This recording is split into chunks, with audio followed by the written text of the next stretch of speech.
అవినీతి ఆరోపణలు ఎదుర్కొంటున్న రవాణా శాఖలో సమూల మార్పులు చేయాలని భావిస్తోంది రేవంత్ సర్కార్. ముఖ్యంగా రాష్ట్ర సరిహద్దుల్లోని ఆర్టీఏ చెక్ పోస్టులను ఎత్తివేయాలని చూస్తున్నట్లు సమాచారం.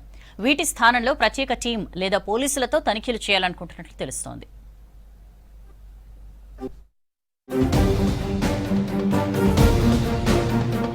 రాష్ట్ర సరిహద్దుల్లో 15 ఆర్టీఏ చెక్ పోస్టులున్నాయి. వీటి దగ్గర పెద్ద ఎత్తున వసూళ్ల దందా జరుగుతున్నట్టు ఉన్నత అధికారులకు ఫిర్యాదులందాయి.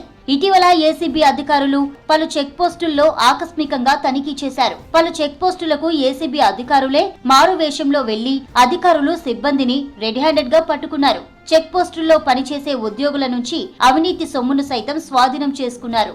అయితే ఇలా చాలా మార్లు ఏసీబీ అధికారులు పలు చెక్ పోస్టుల దగ్గర దాడులు చేసినా అక్కడ అవినీతి మాత్రం ఆగడం లేదు.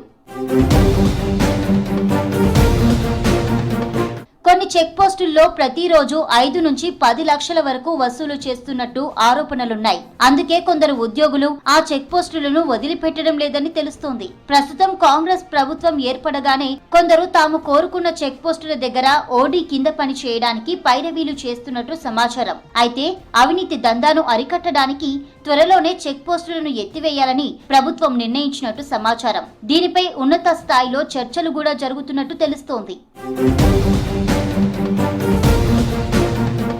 సరిహద్దుల్లోని ఆర్టీఏ చెక్ పోస్టుల్లో ఇతర రాష్ట్రాలు, జిల్లాల నుంచి వచ్చే వాహనాలు, రవాణా అవుతున్న సరుకుకు సంబంధించిన వేబుల్స్, ఇతర రసీదులను తనిఖీ చేస్తారు. వాహనాల్లో ఏం తరలిస్తున్నారు, వాటికి సరైన బిల్లులున్నాయా, నిషేధిత పదార్థాలేమైనా రవాణా చేస్తున్నారా అని ప్రతి వాహనాన్ని క్షుణ్ణంగా చెక్ చేయాలి. నిబంధనలకు విరుద్ధంగా సరుకు రవాణా చేసే వాహనాలను సీజ్ చేయాలి. అయితే చాలా కాలంగా ఆయా చెక్ పోస్టుల్లో పనిచేస్తున్న సిబ్బంది ముడుపులు తీసుకొని నామమాత్రంగా తనిఖీలు చేసి వాహనాలను పంపిస్తున్నారనే ఆరోపణలున్నాయి. దీంతో సరిహద్దు ప్రాంతాల్లోని చెక్ పోస్టులను తొలగించాలన్న ప్రతిపాదనపై ప్రభుత్వం నిర్ణయం తీసుకుంటుందని సమాచారం.